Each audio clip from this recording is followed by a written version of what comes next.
morning, all. Please rise in body and spirit and join me in singing hymn number 67, 6-7 in the gray hymnal.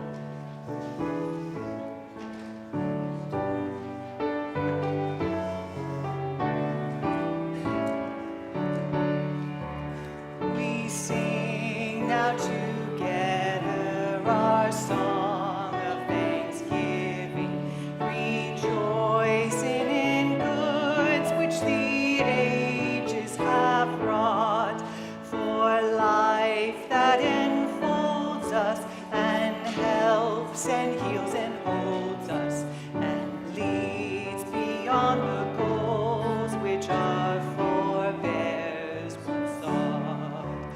We sing now the freedoms which martyrs and heroes have won by their labor, their sorrow, their pain, the oppressed befriending, our ampler hopes defending.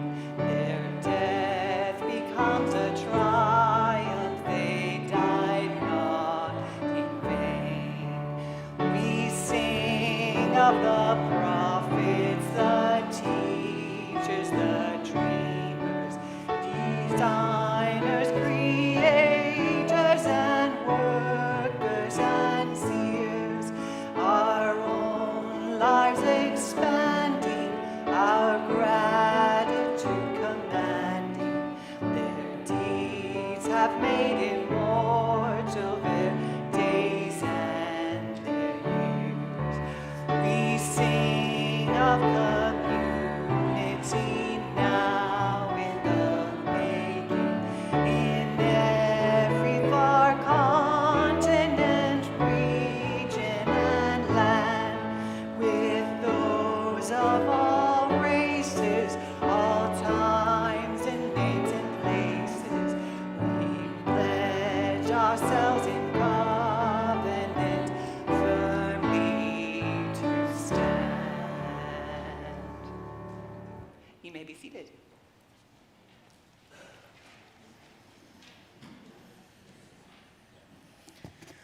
Good morning. Welcome to the First Unitarian Universalist Congregation of Ann Arbor, in town since 1865. What a joy it is to be here with you this morning. I'm the Reverend Eric Hausman, one of the sabbatical ministers, and what a joy to be with you today. For those of you who are joining us via live stream, welcome to you as well. I always struggle to say something that I feel deeply without it sounding corny or cliche, but here it goes. Not only are each and every one of you welcome here, in person, online, but you really belong here. Because you see, the chances of this particular group being gathered at this particular time, statistically very, very unlikely. Think of the people who moved to this town from other places, if it was a decade later or a decade earlier, all the things in life that brings our journeys to be intersecting at this point. It's something sacred. May we bring that to our spirit together. Now, also, if you are new here and in person, please join us in the Redmond room after the service for more information. And one more announcement is that next Sunday on December 3rd, immediately after the second service, all are welcome to help decorate for Christmas festivities. And from what I hear, this is a good group of having a lot of fun doing work together, so it should be good times doing good work. As we continue to center for our time of worship together, may our spirits find here a sense of renewal. In this gathering of friends, may we be ready to extend ourselves to those in need and with trust to receive the help that is offered. In this community of ideals, may we remember the principles that guide us and reflect upon those things that give meaning to our lives. renewing our dedication to serve the highest that we know. In this time of worship, may our minds be open to new truth and our hearts be receptive to love as we give thanks for this life we are blessed to share.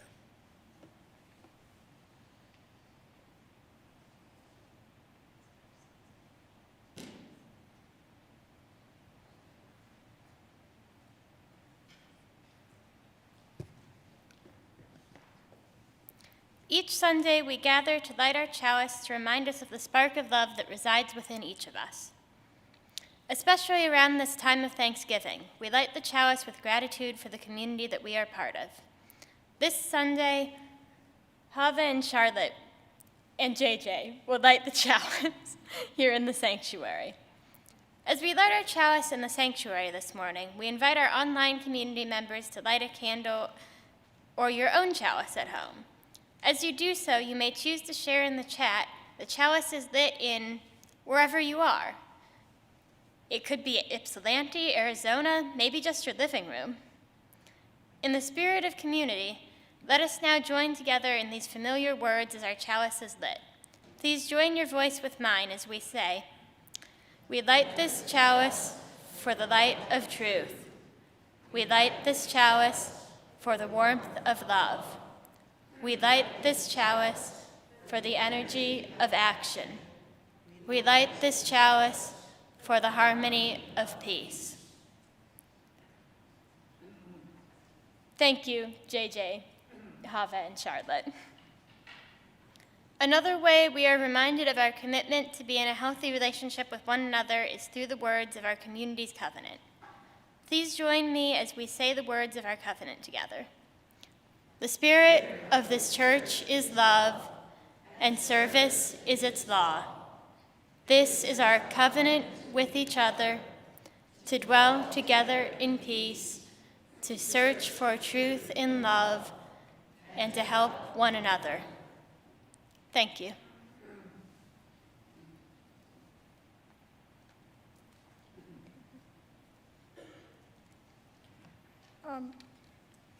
Hi, I'm Charlotte. I'm the social justice leader for YRUU. And I'm Hava, the NOMA coordinator for YRUU. It's that time of year again, and YRUU has been selling apple dumplings. Today is our last day for sales and donations. Unfortunately, or fortunately, our dumplings are now sold out, but we are still selling cinnamon twists, both warm and frozen. Just like our dumplings, they are vegan and can be ordered today with vanilla ice cream or purchased frozen to be baked at home whenever you feel like you need a warm treat. Money will go to YRUU so we can all shop together to buy holiday wish list items for kids from the Peace Neighborhood Center. One order of 2 frozen cinnamon twists is $3. They come warm with ice cream or frozen. Order in person at the YRUU table in the social hall following both services today, or just this one, I guess, because we already did first. Or make a donation or purchase online through Realm. Thank you, everyone.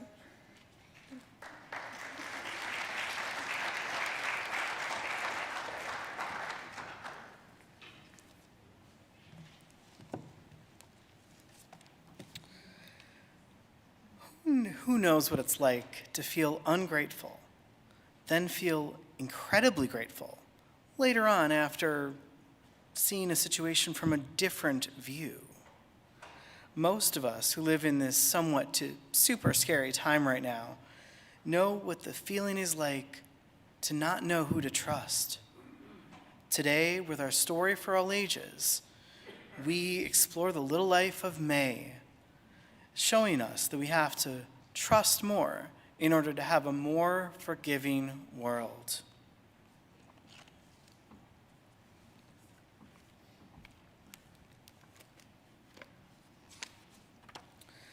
May the Mayfly, written by Denise Brennan-Nelson and illustrated by Florence Weiser.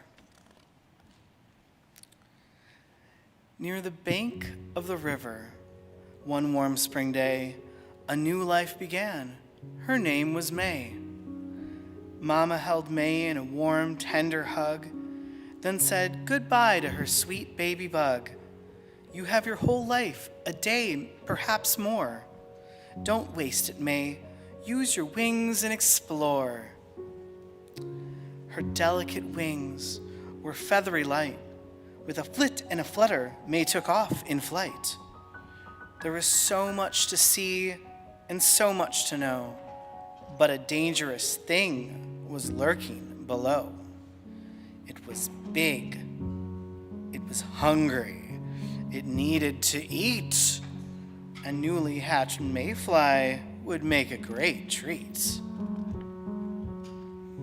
Disguising its dark and deceitful sneer, it pleasantly said, "Come closer, my dear. I have something that you really must see, but you're too far away. Come closer to me." A voice inside her warned, "May, don't go!" But May didn't listen and swooped down too low. It sprang from the water, and that's when May saw 2 rows of sharp teeth and a menacing jaw. It snapped its mouth to gobble up May, but she ducked and she darted and somehow got away. May found herself in the hollow of a tree. She covered her eyes and tried not to breathe.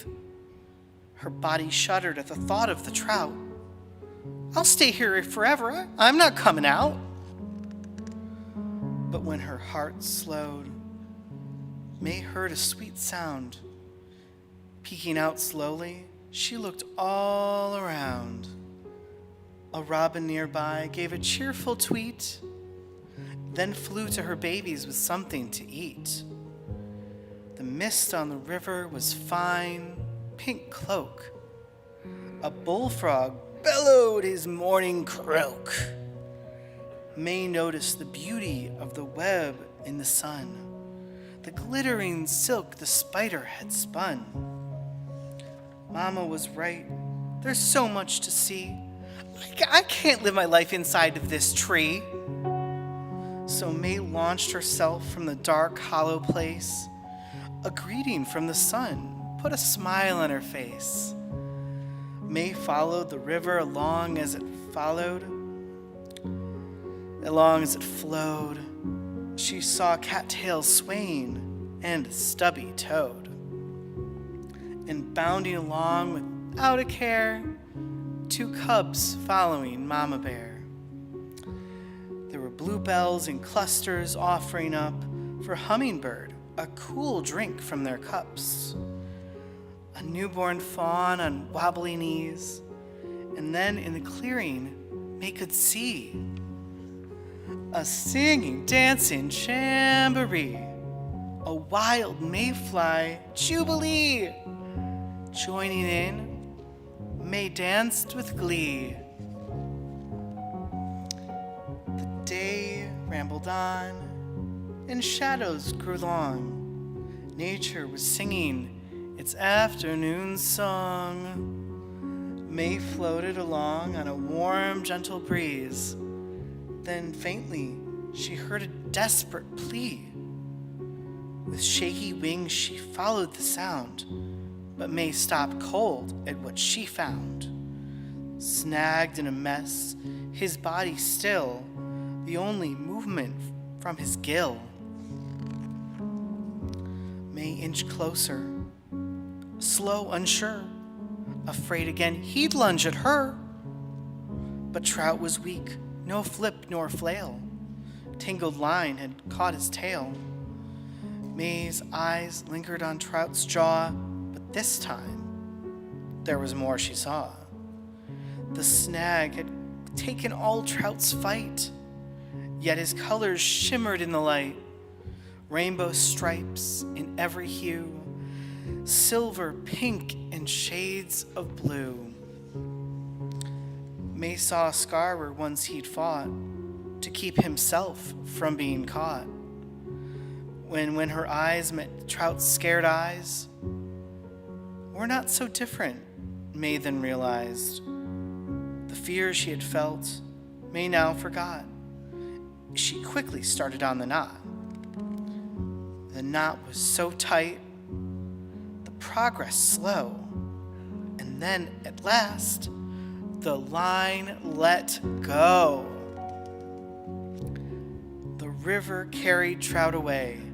May wondered, will he be okay? The silence was broken with a startling splash. Scanning the river, May saw a splash. Breaking the surface and catching the light, Trout flipped his tail and waved good night.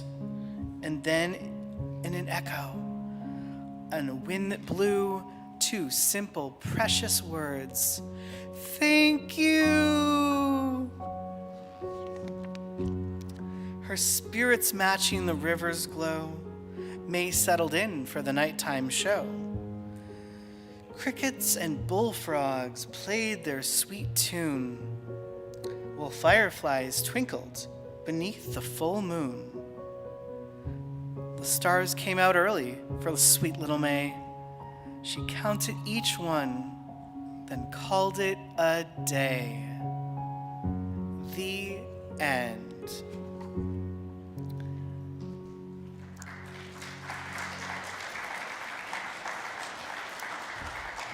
And now it is time in our service where we sing our children and youth to their programs. Kids, please follow your teachers out the sanctuary, remembering to walk, not run, as the congregation sings you out with love and affection. Where you go, I will go, beloved. Where you go, I will go. Where you go, I will go, beloved. Where you go, I will go. For your people are my people. Your people are mine. Your people are my people. Your divine, my divine. Where you go, I will go, beloved. Where you go, I will go. Where you go, I will go, beloved. Where you go, I will go. For your people are my people. Your people are mine. Your people are my people. Your divine, my divine. Your people are my people. Your people are mine. Your people are my people. Your divine, my divine.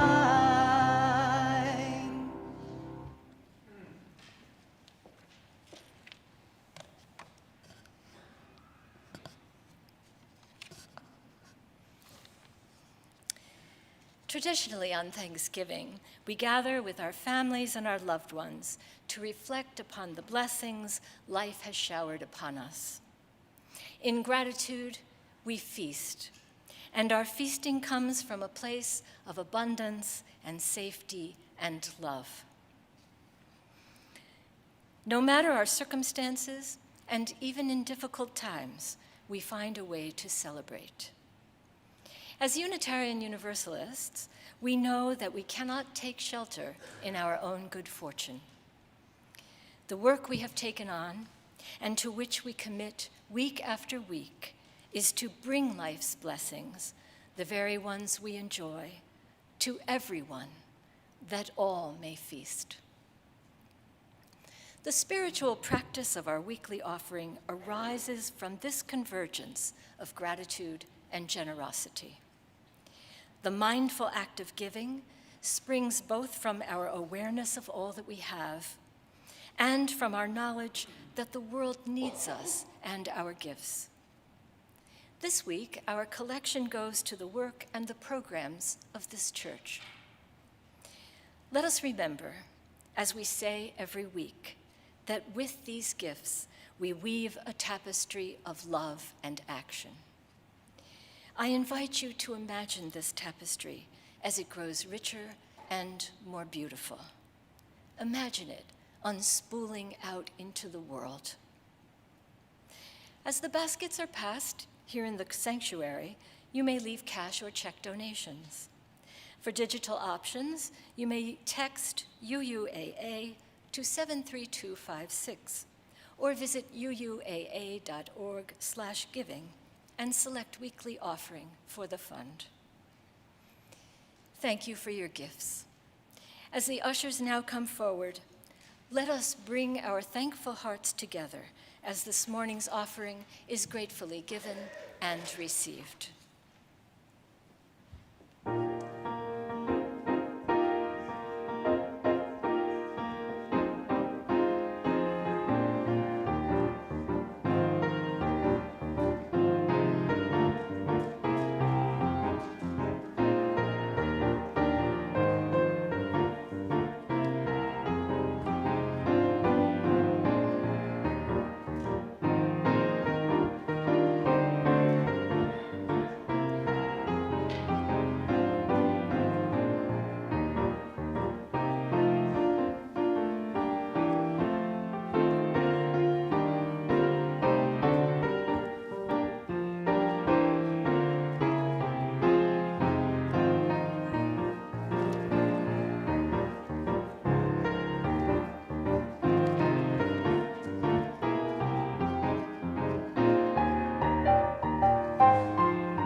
As the ushers come forward, I invite you to rise in body or in spirit.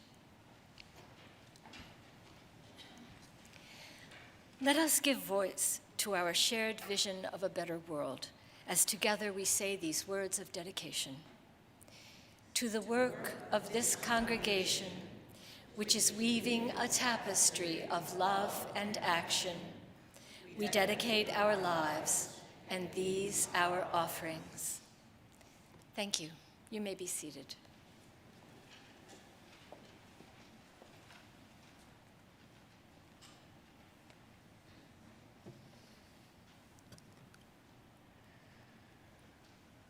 The poet Jane Kenyon writes about the moments of her life in a poem called Otherwise. She writes, "I got out of bed on two strong legs. It might have been otherwise. I ate cereal, sweet milk, a ripe, flawless peach. It might have been otherwise.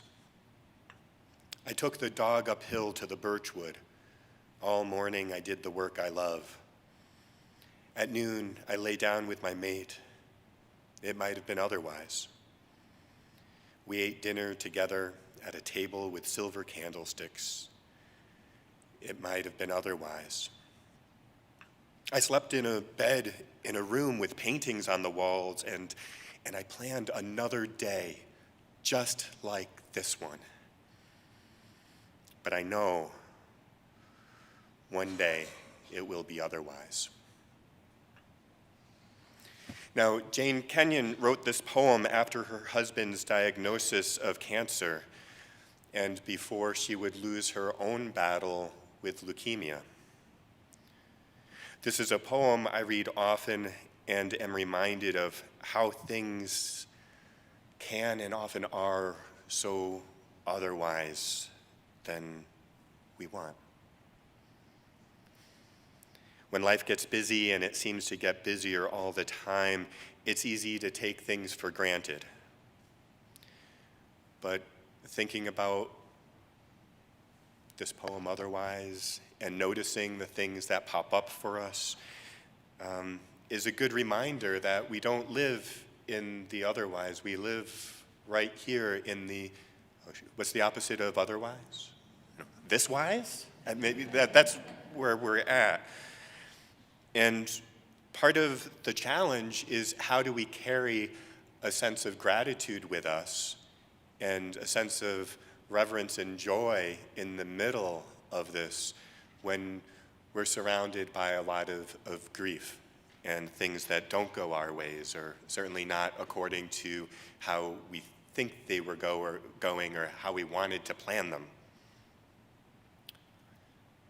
How do we get back to a place of gratitude? Now, the Roman statesman and philosopher Cicero said that gratitude is not only the greatest of all the virtues, but the parent of all the others. And even if Cicero hadn't said it, it would still be kind of true, that there's something special about this virtue of gratitude that has the power to tie things together and anchor us in a remarkable way. I have no problem putting it right up there as a primary virtue, and it may sound like a little like hyperbole to be praising gratitude so much, but it really is something extraordinary. For gratitude focuses on a moment, a sense of present in the here and now. That's a delicate moment. To be thankful, to be genuinely thankful, is to suspend our further wants and cravings, to not be constantly trying to be in a different place or time, whether we're imagining ourselves in the future when things have gotten better, or a romanticized part of our past that is full of perfection and nostalgia and takes us away from being in the here and now. How do we pull ourselves back into that felt sense of gratitude in the present moment? Because when we achieve that, it might make our jaws drop or eyes water. And whether we say the words or not, the experience of gratitude is not far from our fingertips. Now, it's easier to say, like so many things in life, it's easier to say things than to actually do them. So like, yeah, be grateful. Sure. Remind me, how am I actually supposed to do that when I burnt the turkey again? Now, as a kid, I've heard this invitation to be grateful probably more than I would have liked to. Often with a subtext, not so much as engage in this heart-opening emotion as much as, please stop complaining, right? Like, you've already gotten a lot of things. Be grateful that you have what you did get. I used to think that this was a New England thing, but I hear that it happens in the Midwest too. That if a kid asks his mother for ice cream for dessert, the answer might be, there is no ice cream. Be happy you got a cookie. Be grateful you have a roof over your head. Be grateful you have a choice about which pair of jeans to wear. There are other people starving in other parts of the world or even in the same neighborhood. Now, as for me, although I'm a huge fan of gratitude, I find these kinds of exhortations rather misled for at least 3 reasons. Firstly, the very clear subtext is just please stop complaining. Like that the words that are going across the surface are be grateful for the jellied cranberry sauce on the table. You know, be grateful for these things that you should want but don't. And I don't care because you should just stop complaining. I know that this is a shared experience, so I'm not talking about myself here. So that subtext is, I think, a big piece of it. But secondly, it invites you to put yourself in a hierarchy of the world and to find comfort in the fact that there's other people who are suffering and less happy than you are. So be grateful that you're not as bad off as other people who have less access to resources, who suffer more, who have had more personal tragedy. In its severe forms, this can feel like a real kind of Schadenfreude, you know, that German word that says like joy in the suffering of others. Now, this isn't direct joy, but I don't want to feel grateful just in a context that requires other people to suffer more. And related to that is a third element where it really is a kind of defense mechanism, like a plan B kind of thinking, where be grateful that you have what you have because you're not going to get the other thing anyway. And so instead of being crushed or demoralized, just find a sense of contentment, sort of like a defense mechanism, that you're okay. You don't need to grieve anything. You just be like, you're good. You're good with that cookie. You don't need the ice cream. Now, these are all practical ways of thinking and being in the world, but I'd argue they're not really the same thing as that virtue which Cicero praised and what I'm trying to describe. Real gratitude really does make your jaw drop. It can give you those like teary eyes, or like, you know how some people can smile with their eyes when they're like really, you see the moment that they're just sort of basking in. And sometimes these are peak moments, peak experiences, like looking into an infant's eyes for the first time, or maybe getting to a mountain top that you've hiked all day and then getting that first outlook, or hearing a piece of music that gives you goosebumps. Some of these are kind of mountaintop experiences, peak experiences, but some of these really are all around us in the simple things, like the snowflakes starting to fall, or seeing the light come in across your desk in the morning in a way you weren't expecting. Happy delights can wake us up to being present in the moment.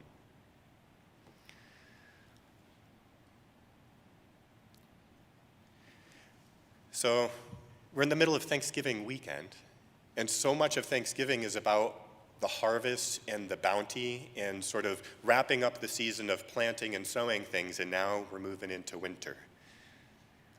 And so much of our lived experience of the cycle of life is slightly less poignant than it used to be because I can get pineapples in February. That shouldn't happen.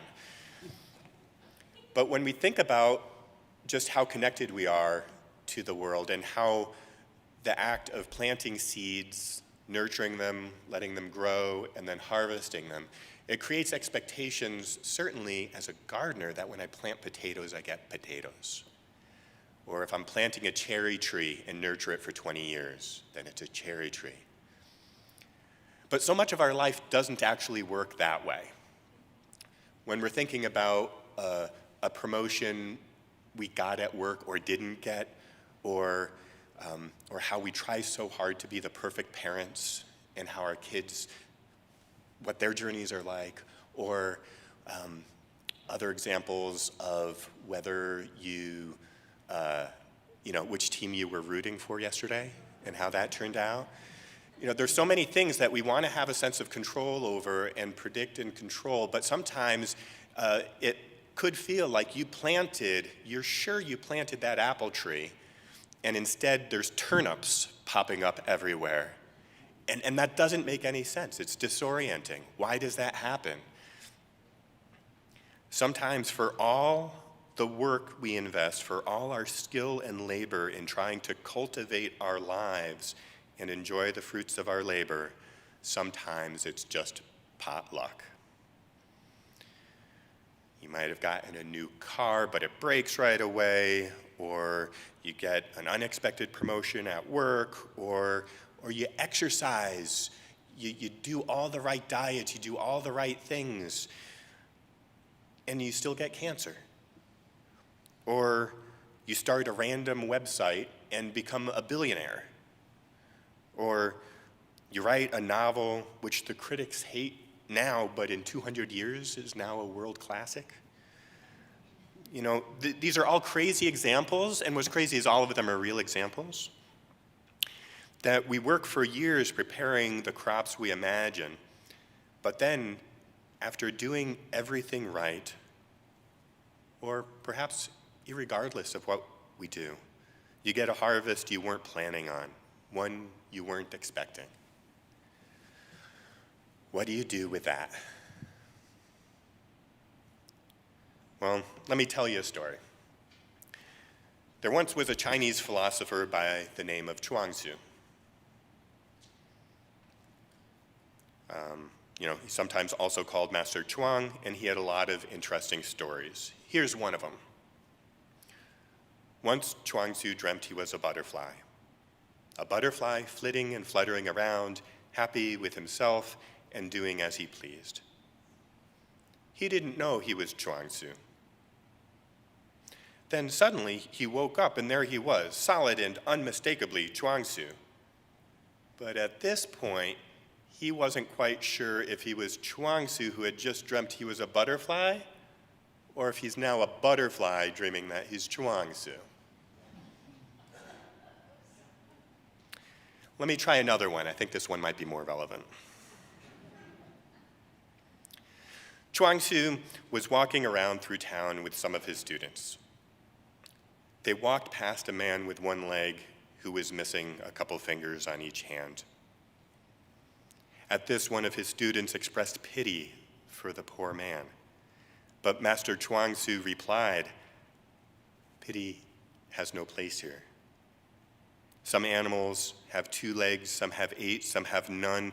Some in this world have 5 hands, some have 100 feet, some have 2 and others none.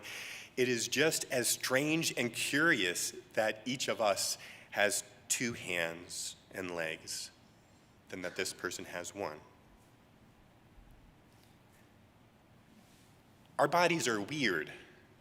They only seem normal in certain circumstances. But it's imagined comfort with the familiar. But what is the moral here? And is there something in the writings of Chuang-Tzu that can help us give thanks? I really think that the key is the shift in the starting place. These stories begin with a sense of wonder, of awe, of surprise. These are certainly appropriate responses in a world as crazy as ours. It is a wonder at existence itself and its various forms. It's gratitude, not like gratitude I'm like this and not like that, but it's gratitude to be at all. That it's remarkable, it's inspiring, it's awe-inspiring. And everything could so easily be otherwise. And to know this, to experience it, is to know awe and wonder and gratitude. To some degree, it's a choice of mind. Chuang-Tzu and the Unitarians agree on that. You get to choose for yourself how you respond. And the question at hand is largely about gratitude, about perspective, and how I don't know, what would it look like to really cultivate this sense of awe and gratitude in daily living? Because it might be a secret, special ingredient we need for the ongoing creation of beloved community.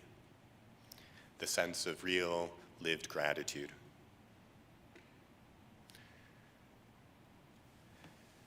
I'd like to conclude with a mantra and an invitation. Can someone give me a good definition of a mantra? Not a rhetorical question, sorry, I'm looking for something. I heard something you say over and over. I'll take it. Oh, yeah? From Ted Lasso, I am a strong and confident man. Great example. A mantra is something, a phrase or a word that we say repeatedly in a way to internalize that and embody it. And I consider myself a spiritual seeker on a journey that I haven't arrived yet. And I remember going on a pilgrimage to India, and I met a Swami there who used mantras and had a personal mantra that he was willing to share. And I was very excited to hear it, but I was also very fearful because I was afraid it was going to be very long and in a language I couldn't get right. But I still was curious and wanted to learn. And he leaned in and he said, "Now, this is a mantra I've been doing for 10 years that I got from my teacher." I said, "Okay." He said, "Okay, here it is. Wow." I had to do a double take because, yes, surprisingly short, brief, and in English. Wow. And that was his mantra, that in so many different places in life, just say that word, like, wow, this is happening. Now, sometimes that's easier to say than others as a practice, but that's true of many things, like when you're in the middle of one of those peak experiences and saying, like, wow, isn't this amazing? But you can really practice it in other areas. So, at the end of yesterday afternoon's game, again, depending on which side you're on, you can say, wow! It's easy to get into that sense of joy and upbeatness, but try saying it when you're stuck in that same traffic after the game at Washtenaw, or if you didn't know the game was happening and you drive the wrong way, and there you are in the middle of traffic, bumper to bumper, and then try saying, like, wow. You might have a different facial expression at first, but as a religious practice, as a practicing of using the mantra, I invite you, and this is the challenge, try it at least 3 different times in the upcoming week. Just say the word and remember how you felt and what you were experiencing. And then share it with someone. Either someone in the congregation or send me an email and say, like, here, this is when I tried it and this is how it worked. It's okay if it fails. It's okay if it opens something up new for you. But that's the challenge, is to try it as an invitation, because it does have the chance of shifting perspective in ways that open up a greater sense of aliveness in the world. We live in a strange and glorious world. May we learn to cultivate gratitude, for we are indebted to a wonder we cannot control, but gives us countless gifts. We are grateful for this day, this breath, this community, this very existence. Meister Eckhart said that if the only prayer you ever said was thank you, that would be enough. May we begin by saying at least this much and make it so. Dear God, Spirit of life and love, we know that life is messy. Our lives are full of joys and sorrows and adventures, often not of our own choosing. Please be with us now. We don't always know what we're searching for, but we are grateful to be here together. We are grateful to be reminded that we are not alone, that for better and worse, we are deeply connected to each other in this extraordinary tapestry of existence itself, and that we help embody the divine in this world. May we find joy in this tapestry, knowing that we are alive and that we are loved. May we remind each other of this from time to time and extend it in ever-widening circles. Amen.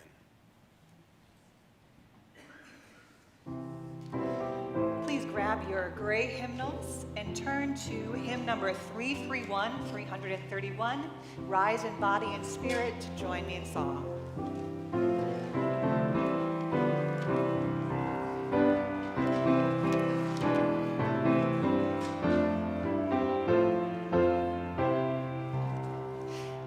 Life is the greatest gift of all the riches on this earth.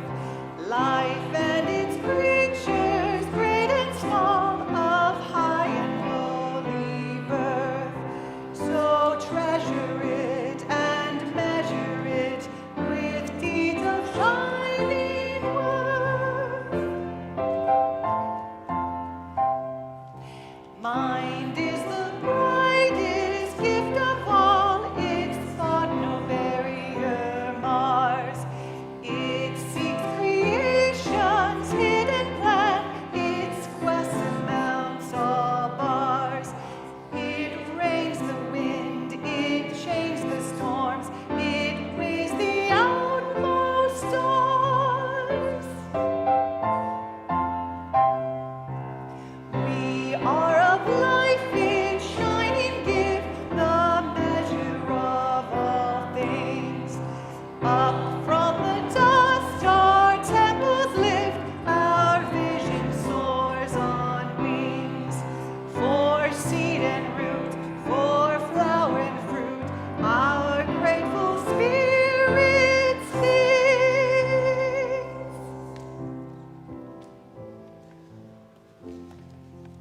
Carrying thus a sense of gratitude in our hearts this weekend, let us continue making a religion which, like sunshine, goes everywhere. Its temple, all space. Its shrine, the good heart. Its temple, all space. Its creed, all truth. Its ritual, works of love. And its profession of faith, divine living itself. Go in peace, dear friends, and God's love go with you.